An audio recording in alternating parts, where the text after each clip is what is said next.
जय हिंद साथियों, आ जाओ मेरे शेर शेरनियों। आज फिर से दिल गार्डन करना है तो बड़ा ही मजा आने वाला आज का सेशन में। समझ जाओ कि जो हम लोग क्लास 10 का हम लोग जो पढ़ रहे हैं वह रियल नंबर मतलब वास्तविक संख्या, आज हम लोग एक एक्सरसाइज को पूरा फाइनल कर देंगे। क्या करना है? पूरा फाइनल कर देंगे। इसलिए आपके पास अगर टाइम है तो इस वीडियो को पूरा तक देखिएगा, क्योंकि पूरा तक देख लेंगे 100% की आपको समझ आ जाएगा। अगर हाँ इसके पहले वाला जो हम लोग इंट्रोडक्शन वाला जो क्लास बनाए थे अगर वो नहीं देखे हैं तो डिस्क्रिप्शन बॉक्स में लिंक है, वहां पे देख लीजिएगा। हाँ, अगर ये वीडियो आपसे मैं ये कहना चाहता हूं, अगर ये वीडियो आप फेसबुक पे देख रहे हैं तो लाइक कीजिए और शेयर कीजिए, और आप इंस्टाग्राम पे अगर देख रहे हैं तो इसको क्या करिए, फॉलो भी कीजिए।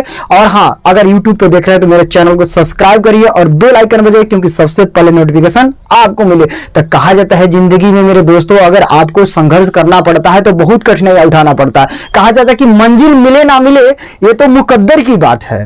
कहा जाता है कि मंजिल मिले ना मिले ये तो मुकद्दर की बात है, पर आप कोशिश ना करें तो गलत बात है। अगर कोशिश नहीं करेंगे तो गलत हो जाएगी। तो इस कंडीशन में अगर देखना है आपका, अगर सपना साकार करना है, अगर मंजिल पाना है, सूरज की तरह चमकना है तो सूरज की तरह जलना पड़ेगा। तो चलो आज का जो सेशन है हम लोग स्टार्ट करते हैं। तो सबसे पहले नंबर 1 पे ये देखते हैं कि चैप्टर को स्टार्ट करने से पहले थोड़ा सा और कॉन्सेप्ट समझ लेते हैं, क्योंकि हम लोग बहुत ज्यादा उसमें कॉन्सेप्ट समझ लिए हैं। अगर वो वीडियो नहीं देखें तो डिस्क्रिप्शन बॉक्स में लिंक है, वीडियो को इसको पॉज कीजिए, उसको पहले देख लीजिए, क्योंकि उसको देख लेंगे कॉन्सेप्ट हो जाएगा। आधा तो ऊपर क्वेश्चन उसी से आप देख के लगा सकते हैं। तो चलिए हम लोग सबसे पहले ये समझते हैं कि देखिए ध्यान से, सबसे पहले नंबर 1 पे एक्सरसाइज 1.1 में जब हम लोग को करना क्या है तो देखिए पहले कार आगे यूक्लिड विभाजन एल्गोरिथम। ठीक, एल्गोरिथम और ये विभाजन और यूक्लिड मतलब इसका अर्थ क्या होता है। तो पहले हम लोग ये समझ लेते हैं कि ये है क्या। तो देखिए सबसे पहले नंबर 1 पे हम आपसे ये कहना चाहते हैं कि एल्गोरिथम का मतलब होता क्या है। इसके मतलब पहले समझते हैं कि इसके मतलब क्या होता है। तो एल्गोरिथम का मतलब ये होता है कि बस छोटा सा एग्जांपल बताते हैं कि जैसे आप अपने घर में सब्जी बनाते हैं, तो सब्जी अगर आप बनाते हैं तो सब्जी की किस प्रोसेस में बनाते हैं, तो वही प्रोसेस ही उसका क्या लगा, एल्गोरिथम का मतलब चरण बाय चरण। क्योंकि सबसे पहले नंबर 1 पे क्या करते हैं, आप सब्जी काटते हैं, सब्जी काटने के बाद फिर उसको धोते हैं, मतलब जो भी प्रोसेस होता है उसकी उसी को प्रोसेस से मतलब जो सब्जी को तैयार करने योग्य बना दिया जाए उसी को हम क्या कहते हैं, एल्गोरिथम कह सकते हैं। मतलब सब्जी को बनाना मतलब उसको क्या करना है, छौंकना है, जो भी करना है उसके प्रोसेस पे स्टेप बाय स्टेप करना है, कैसे कैसे उसमें क्या सा मसाला मिलाना है, उसी के हिसाब से आपको चलना है। तो वही प्रोसेस अगर किसी चीज का अगर प्रोसेस दे दिया जाए मतलब चरण से मतलब क्रम वाइज से अगर उसको करते हैं तो समझिए वही एल्गोरिथम है। ठीक, अगर हम लोग विभाजन का मतलब क्या होता है, भाग करना भैया, किसी चीज का भाग कर देना, विभाजन कर देना, फैक्टर कर देना, उसी को विभाजन कहते हैं। अब आता है यूक्लिड। यूक्लिड होता क्या है? यूक्लिड कुछ नहीं है। यूक्लिड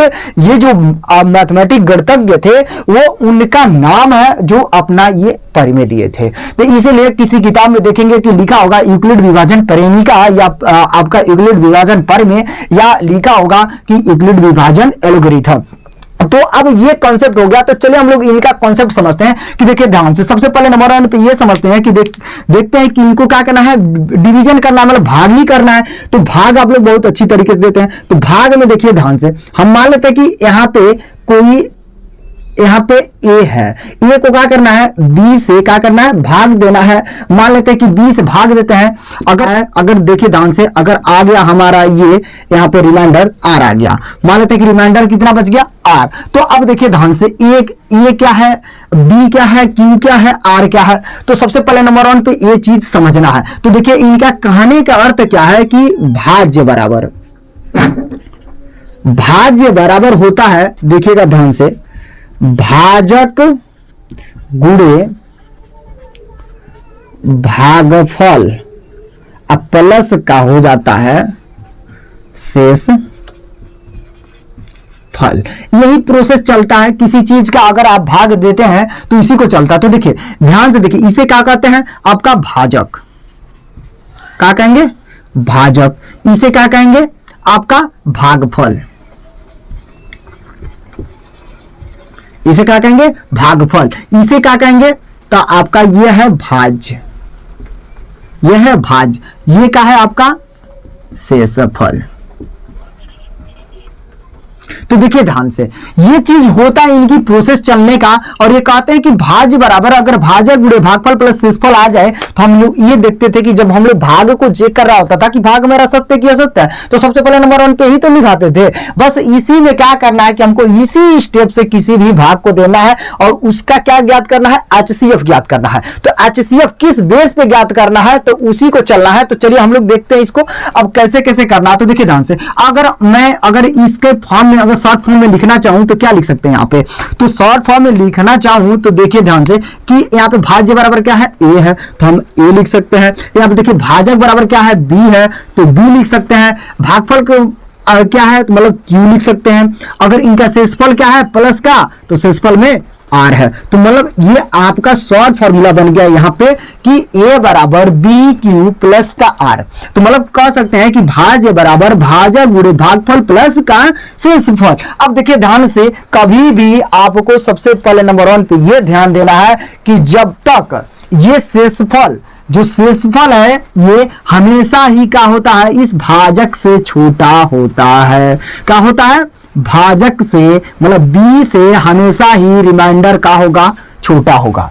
क्या होगा, छोटा होगा। जब तक ये देखिए ध्यान से, जब तक ये बड़ा रहेगा शेषफल, तब तक ये भाग क्या करेगा, जाता रहेगा। इस कंडीशन में इसको क्या करेंगे, हम लोग भाग देते रहेंगे और जब तक ये रिमाइंडर छोटा नहीं हो जाता तब तक भाग हम लोग क्या करेंगे, देते रहेंगे।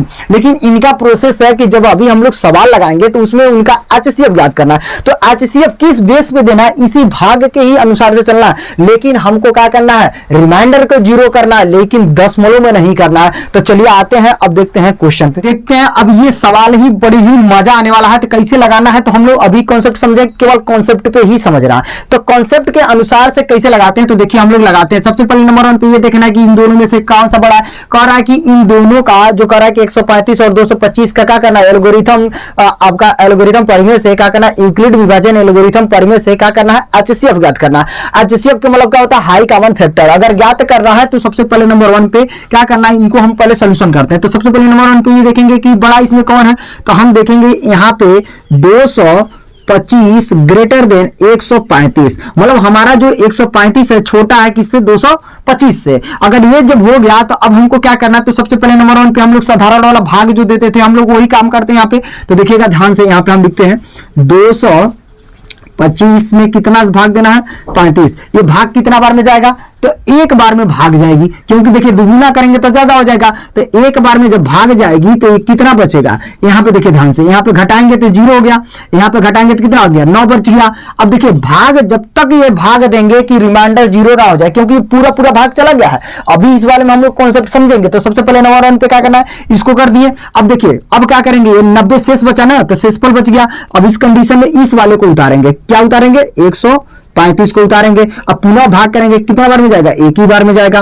तो हम यहाँ पे 90 कर देते हैं। तो देखिए यहाँ पे ये बच गया, आपका इसमें से घटाएंगे तो 4 बच गया, मतलब 45। अब फिर क्या करेंगे, इस 90 को उतार देंगे, यहाँ पे लिख देंगे। अब ये क्या बार में गया, 2 बार में, मतलब हमारा क्या होगा, पूरा पूरा रिमाइंडर यहाँ पे 0 हो गया। तो यहाँ पे हमारा क्या होगा, पूरा पूरा 0 हो गया। अब देखिए ध्यान से, अब कॉन्सेप्ट क्या करना है कि अगर देखा जाए तो इनका जो 45 है, इन दोनों का क्या है, आपका भाजक है। भाजक के मतलब HCF, तो HCF इसका 45 हो गया। अब देखिए ध्यान से, अब इसको करना कैसे है, यूक्लिड विभाजन एल्गोरिथम से। तो लिखेंगे सबसे पहले नंबर 1 पे यूक्लिड विभाजन परिमेय से, या तो लिख सकते हैं यूक्लिड विभाजन एल्गोरिथम से, तो दोनों लिख सकते हैं। अब देखिए क्या करना पड़ेगा, हम जानते हैं कि इनका कॉन्सेप्ट क्या है कि A बराबर BQ प्लस का R, ठीक। ये आपका इनका क्या करना है, कॉन्सेप्ट है। तो ये आपका तो फॉर्मूला है, इसी के अनुसार से लेके चलना है। तो अब क्या करेंगे, इसको चरण 1 मानेंगे। पहले क्या किए हैं, तो चरण 1।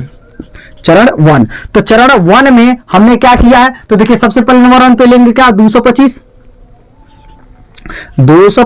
बराबर हमको क्या चाहिए, BQ। तो BQ का मतलब B क्या है यहाँ पे, तो देखिए सबसे पहले नंबर 1 पे B आपका यहाँ पे है, मतलब 135 गुणे क्या करेंगे 1, अब प्लस का शेषफल कितना बचा था, 90। अब यहाँ पे लिखेंगे क्या,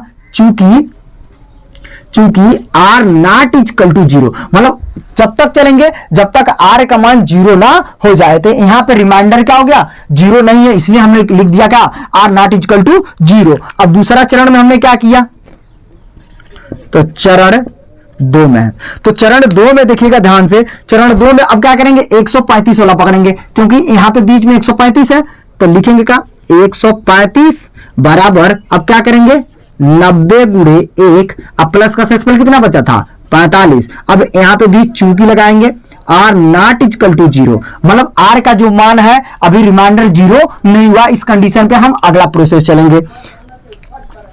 अब देखिए चरण तीसरा पे चलेंगे, चरण तीसरा पे यहां पे देखिएगा 2, यहां पे 3 हो गया। अब चरण तीसरा पे क्या चलेंगे, तो चरण तीसरा पे हमने यहां पे क्या माने थे 90 बराबर 45 गुणे क्या करेंगे यहाँ पे 2, अब प्लस का यहाँ पे हो गया रिमाइंडर 0, मतलब चूंकि लिख सकते हैं क्या आर इक्वल टू 0, तो लिखेंगे क्या अतः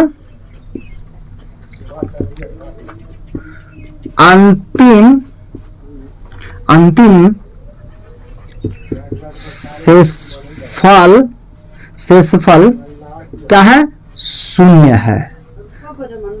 है तथा भाजक 45 है। इसलिए HCF किसका अब निकालना है इसका, तो लिख सकते हैं का 135 और 225 बराबर क्या लिखेंगे 45, मतलब ये रहा आपका राइट आंसर। चलिए अब हम लोग इसी प्रोसेस पे इसको करते हैं। तो देखिए अब इसी के प्रोसेस को इसको करते हैं, तो सबसे पहले नंबर 1 पे क्या करेंगे, जैसे ये प्रोसेस किए हैं, देखिए ध्यान से, जैसे ये प्रोसेस चले हैं ना सेम कंडीशन पे उसको भी हमको क्या करना है, चलना पड़ेगा। तो चलना पड़ेगा, तो देखिए ध्यान से, अब इसको करने के लिए क्या करेंगे, सबसे पहले नंबर 1 पे भाग देंगे। तो देखिए ध्यान से, भाग देने के लिए आपको क्या करना पड़ेगा, यहाँ पे लिखते हैं 38 220, ये किससे भाग देना है 196 से। तो सबसे पहले नंबर पे यहाँ पे देख लेते हैं कौन बड़ा है, तो इसको पहले ये लिख सकते हैं 38 220 ग्रेटर देन 196। ये मतलब क्या है भैया, ये 196 से बड़ा है, इसलिए 196 से हम इसमें भाग देंगे। तो भाग देंगे तो सबसे पहले नंबर 1 पे कितना बार में जाएगा, एक बार में भाग जाएगी, तो एक बार में जाएगा भाग, क्योंकि अगर दुगुना करेंगे तो ज्यादा हो जाएगा। तो यहाँ पे लिखेंगे, अब इसको घटाएंगे तो कितना बचेगा, यहाँ पे 6 बच गया, यहाँ पे बच गया आपका 17 में से मतलब आपका बच जाएगा यहाँ पे 8 और यहाँ पे बच जाएगा 1। ठीक, अब इसको क्या करेंगे 2 को उतार देंगे। अभी हमारा पूरा भाग नहीं गया है, इस कंडीशन में हम क्या करेंगे, चलते रहेंगे। क्या करेंगे, चलते रहेंगे, जब तक ये पूरा अंक ना जाए तब तक हम लोग चेंज नहीं करेंगे। देखिए ध्यान से, इस वाले भाग में कुछ अंतर है, इस वाले में भाग, क्योंकि ये साधारण भाग दे रहा है, क्योंकि अभी ये पूरा अंक लेके जाएंगे, उसके बाद से जो शेषफल बचेगा तब हम लोग अगला स्टेप चलेंगे। अब देखिए इतना हो गया, अब कितना बार में जाएगा, तो लगभग में ये जाएगा आपका 9 बार में। 9 बार में देखते हैं, 9 छक्के 54, इसमें 9 छक्के 54 को यहाँ पे लिखेंगे 4, बच गया कितना 5, 9 पच्चे 99, 81 5 आपका होता है 86, 8 बच गया। अगर 9 कम 9 और 9 8 17 आपका हो गया 17। देखिए ध्यान से, अब इसको घटाएंगे तो घटेगा, 12 में से 4 गया तो मतलब 8 बच गया। अब यहाँ पे 5 बच गया, इसमें से कैरी लेगा तो 15 हो गया, 15 में से गया तो यहाँ पे बचेगा 9। यहाँ पे क्या करेंगे, अब देखिए ध्यान से, यहाँ पे 0 उतार देंगे। क्या करेंगे, 0 उतार देंगे, क्योंकि यहाँ पे 0 हमने उतार दिया। अब देखते हैं भाग कितने बार में जाएगा, लगभग में ये 5 बार में चला जाएगा। तो 5 बार में अगर गुणा करते हैं तो एकदम पूरा ये लगभग आपका पूरा एकदम आ जाएगा, ही 980 ही आ जाएगा, जिसके कंडीशन में ये खत्म हो गए भाग। और जब खत्म हो गए तो भैया एक ही चरण में तो खत्म हो गए, क्योंकि अगर शेषफल बचता तो हम आगे फिर यही वाला प्रोसेस क्या करते, लगा के चलते हैं। अब पुनः करना है, लिखना यूक्लिड आपका विभाजन परिमेय से, तो लिखेंगे का यूक्लिड विभाजन परिमेय से। तो यूक्लिड विभाजन परिमेय क्या कहते हैं कि a बराबर बी क्यू प्लस का आर। ये चलते हैं, तो हमको क्या करना है कि ये मेरा क्या है, मेन फॉर्मूला है। अब हमको क्या चलना है, इसके चरण से चलना, चरण 1, पहले चरण 1 से ही चलेंगे। देखते हैं कि ये एक ही चरण में हमारा भाग का हो गया, खत्म हो गया, तो कोई दिक्कत नहीं है। अब लिखेंगे क्या यहाँ पे 38/0 बराबर 196 गुणे 195 प्लस का क्या बनेगा यहाँ पे 0, क्योंकि अब यहाँ पे लिख सकते हैं का, चूंकि r बराबर 0 हो गया तो लिखेंगे जहां शेषफल क्या है, शून्य है तथा भाजक क्या बनेगा 196 है, तो लिखेंगे अतः ये किसका है HCF किसका 196 और 38/20 का HCF कितना आ गया 196। तो इस प्रकार है। तो अब देखिए ये हम लोग बहुत आसानी से लगा लेंगे, ये थोड़ा सा टाइम तो लग रहा है लेकिन जब आप स्वयं करेंगे तो बहुत ही इजी हो जाएगा, क्योंकि आपको समझाने में टाइम है, जब इसे लगाएंगे तो बहुत जल्दी से कर लेंगे। तो चलिए हम लोग देखते हैं अब नेक्स्ट क्वेश्चन में। नहीं अगर किए है ना तो ये देख लीजिए, स्क्रीनशॉट लेते रहिए और बार बार अपने साथ में कॉपी कलम जरूर लेते रहिए। तो देखिए अब हम लोग चलते हैं दूसरा क्वेश्चन पे, बड़ा ही मजेदार क्वेश्चन है, चेहरे पर रौनक रखो, क्योंकि कहा जाता है कि मंजिल यूं ही नहीं मिल जाती है, मेहनत करना पड़ता है, संघर्ष करो, जीवन में कुछ करना तो संघर्ष तो करना ही पड़ेगा। तो इसलिए अब आते हम लोग इस दूसरे वाले पे, तो बड़ा ही मजा आने वाला। देखिए कह रहा है कि दर्शाइए कि कोई धनात्मक विषम पूर्णांक, कह रहा कि आपका 6q+1 या 6q+3 या 6q+5 के रूप का होता है, जहां q कोई पूर्णांक, कोई टेंशन नहीं लेना कि एकदम फिक्र रहो, एकदम देखो कैसे लगाना, एकदम इजी तरीके से हम लोग लगाएंगे, एकदम मजा ही आने वाला है। तो कैसे लगाएंगे, तो सबसे पहले नंबर 1 पे इसको सोल्यूशन करेंगे। तो सोल्यूशन के अब तुरंत ही क्या करेंगे, अब यहाँ पे मानेंगे, माना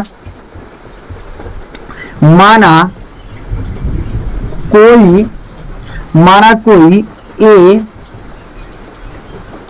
धनात्मक पूर्णांक है।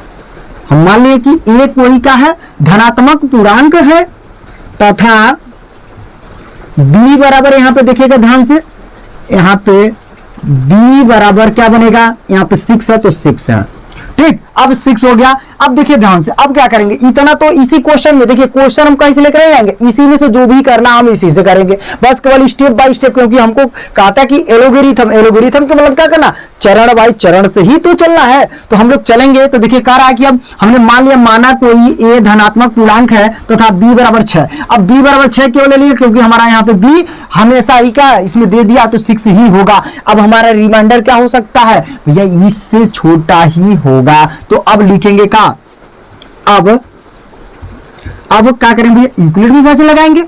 तो लिखेंगे का, यूक्लिड विभाजन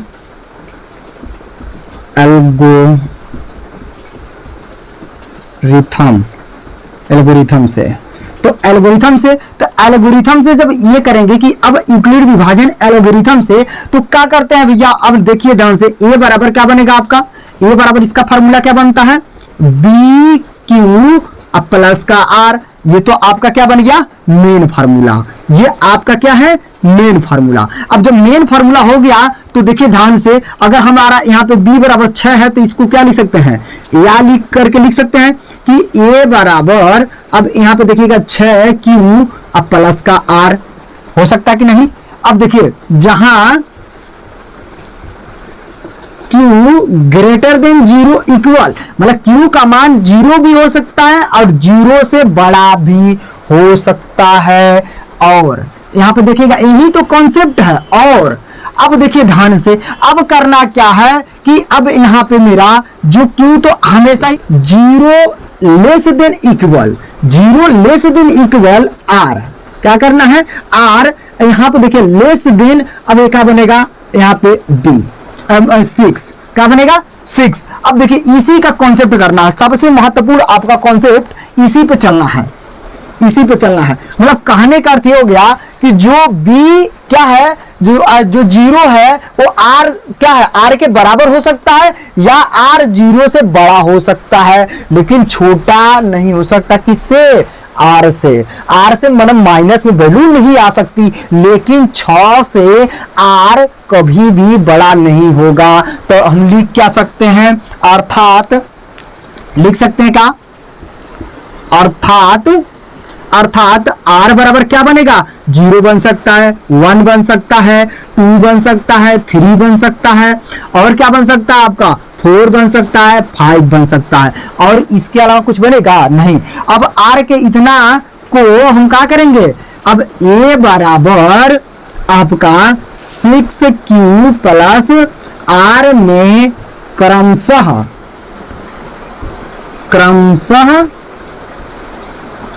रखने पर, अब देखिए हमने क्रमशः लिख दिया। अब क्या करेंगे, इस वाले स्टेप में हमको क्या करना है कि क्रम से एक एक स्टेप बाय स्टेप का क्या करना है, r का मान रखना है। तो लिखेंगे क्या, अब देखिएगा, अब लिख सकते हैं। तो अब लिख के क्या कर सकते हैं, a बराबर आपका, देखिए यहाँ पे 6 तो पहले से q रखेंगे, अब प्लस का क्या रखेंगे 0।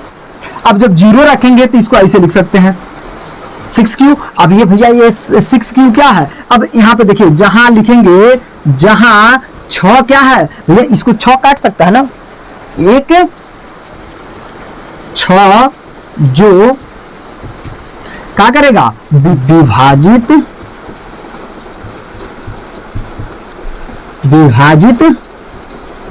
करता है, अर्थात ये क्या बन सकता है, सम है।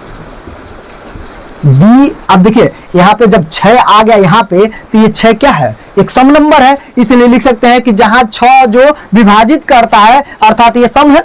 तो किसको विभाजित करता है, इसको विभाजित कर देगा भैया, 6 कट जाएगा ये पूरा, इसलिए ये विभाजित करता है, अर्थात ये 6 क्या होता है, सम संख्या होता है। अब देखिए 1 रखेंगे तो लिख सकते हैं का, अब या यहाँ पे देखिए a बराबर, अब क्या लिखेंगे, अब 1 पे चलेंगे तो यहाँ पे लिख सकते हैं 6q, यहाँ पे 1 लिखेंगे, जो 2 से विभाजित नहीं है। क्यों नहीं है भैया, क्योंकि 1 आ गया, 1 विषम नंबर है, इसलिए 2 से विभाजित नहीं है। तो क्या लिख सकते हैं, विभाजित नहीं है, अर्थात क्या लिख सकते हैं, विषम है, विषम।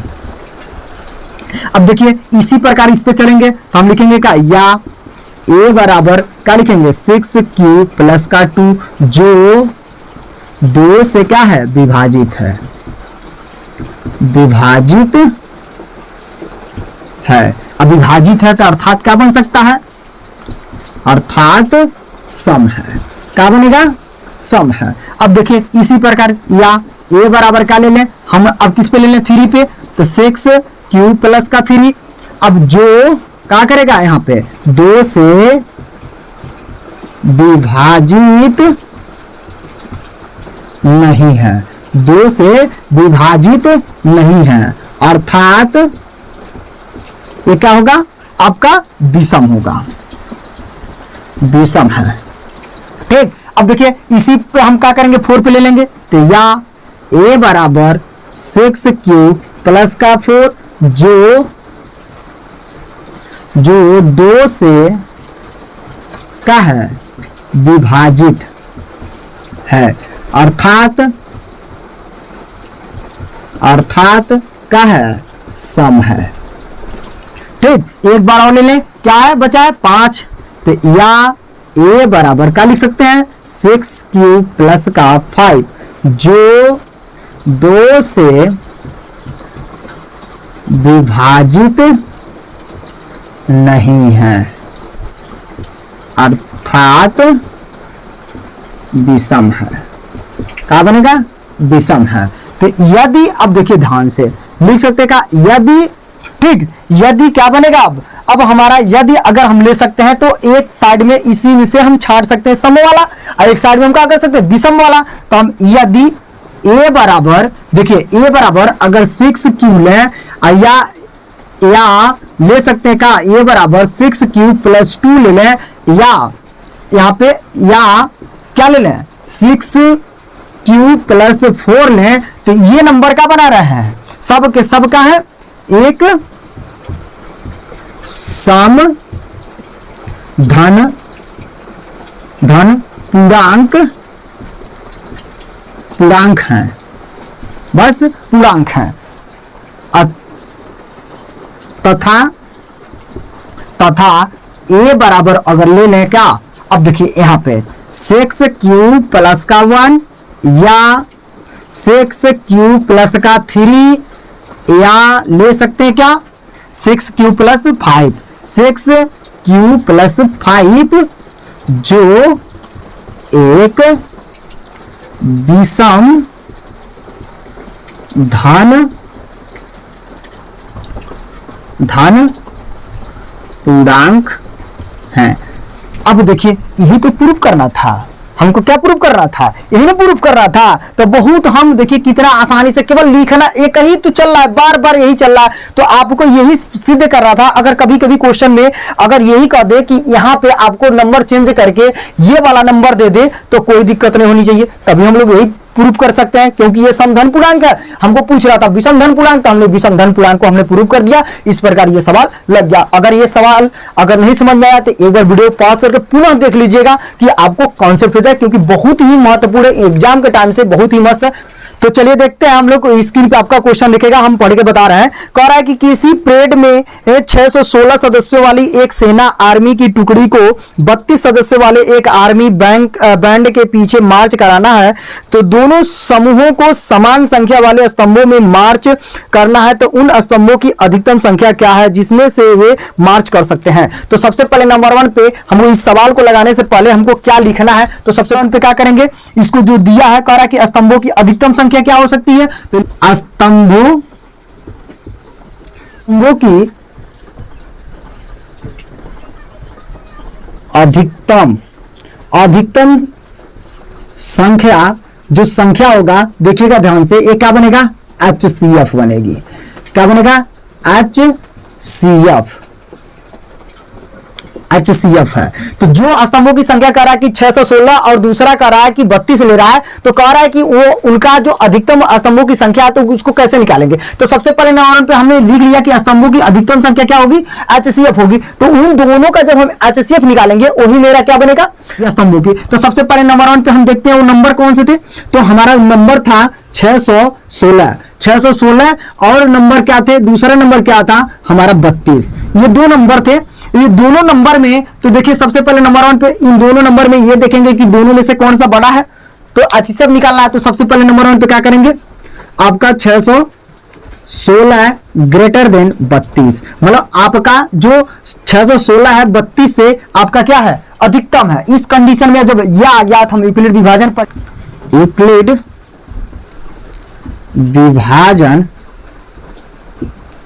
परिमेय से, तो यूक्लिड विभाजन परिमेय से, तो यूक्लिड विभाजन परिमेय क्या कहता है, A बराबर BQ प्लस का क्या चलना है आपका R। तो इसी पे चलना है R पे। तो सबसे पहले नंबर 1 पे इनको क्या करना है, ये तो मेरा मेन। देखिए हम लोग सबसे पहले नंबर 1 पे क्या करेंगे, 616 भाग किससे करेंगे, 32 से करेंगे। अब जब 32 से भाग करेंगे तो देखिए सबसे पहले नंबर 1 पे क्या करना है, एक अंक पे लेके चलते हैं, क्योंकि यहाँ पे देखिए यहाँ पे ये छोटा है और ये बड़ा है। तो इसलिए कंडीशन में हम लोग या तो क्या कर सकते हैं, एक बार में भाग जा सकती है सिंपल से भाग में। अब यहाँ पे लिख देंगे 32। अब देखिए यहाँ पे बचेगा 9, यहाँ पे बच गया आपका 2, 29 हो गया, इसको उतार देंगे। अब लगभग में ये देखते हैं कि कितना बार में भाग जा सकता है। तो अब भाग इसको जाने के लिए लगभग में ये जाएगा 9 बार में लेके चलते हैं। तो 9 दूना 18 को 8 होगा, बच गया 1, 9 त्रिक 27, 1 28। सिंपल तरीके से पहले भाग देते हैं। तो 616 में कितना से भाग देंगे, 32 से। अब भाग कितना बार में जाएगी, तो देखिए यहाँ पे 2 अंक है तो 2 अंक लेंगे, इसलिए दुइया अंक लेंगे। तो 2 अंक लेने पे हमारा एक बार में भाग जाएगी, क्योंकि अगर इसका करेंगे तो 64 हो जाएगा, इसलिए दुगुना हो जाएगा। तो हम लोग यहाँ पे लिख देते हैं। और जब घटाएंगे तो कितना बचेगा, यहाँ पे बच जाएगा 11, 11 में से 2 गया तो 9 हो गया, यहाँ पे 5 बच गया, 5 में से 3 गया तो 2 बच गया। अब देखिए इसको उतार देंगे। अब कितना बार में जाएगा, अब लगभग में ये 9 बार में जाएगा। तो हम लोग क्या करते हैं 9 बार में। तो देखिए यहाँ पे 9 दूना 18 को 8, बच गया 1, 9 त्रिक 27, 1 28। अब इसको घटाएंगे तो देखिए यहाँ से कैरी लेगा तो 16 हो गया, 16 में से 8 गया तो 8 बचेगा। और बाकी ये दोनों क्या हो गए, 0 हो गए, मतलब कट गए। अब इसको क्या करेंगे, इस वाले को उतारेंगे। तो अब देखिए ध्यान से इसका बार में जाएगा, 4 बार में चला जाएगा। जब ये भाग चला गया तो हम लोग क्या करते हैं, यहीं पर रोक देते हैं। अब क्या करना है, चरण 1 में स्टेप बाय स्टेप करना है। तो हमको चरण 1 में लिख सकते हैं का 616 बराबर 32 गुणे 19। अब लिखेंगे का हम लोग पहले 616 32 गुणे 19। अब प्लस का कितना शेषफल बचा है, तो 8 बचा है। या लेकिन चूंकि लिखेंगे, चूंकि आर नॉट इजकल टू 0, मतलब आर का मान अभी आपका 0 नहीं है। तो इस कंडीशन में हम लोग अगला चरण चलेंगे। तो अगला चरण चलेंगे तो लिखेंगे का चरण 2। तो चरण 2 में देखिएगा ध्यान से, चरण 2 में क्या लिखे हैं, तो इस वाले पोर्शन को लेके चले हैं। तो लिखेंगे का 32, और इसको लिखना क्या 8 गुणे में 4, अब प्लस का शेषफल क्या हो गया है 0। तो लिखेंगे का चूंकि r बराबर 0, r बराबर 0 हो गया तो लिखेंगे का अतः अंतिम शेषफल आपका क्या हो गया 0 हो गया, 0 है, तथा भाजक कितना है 8 है। तो HCF क्या बनेगा इसका HCF किसका, इन दोनों नंबर का 32 616 का HCF बन गया 8। तो अब जब 8 बन गया तो भैया अस्तंभों की अधिकतम संख्या कितनी बनेगी 8 बनेगी। तो लिख सकते हैं का अस्तंभों की अधिकतम संख्या कितनी है 8 होगी।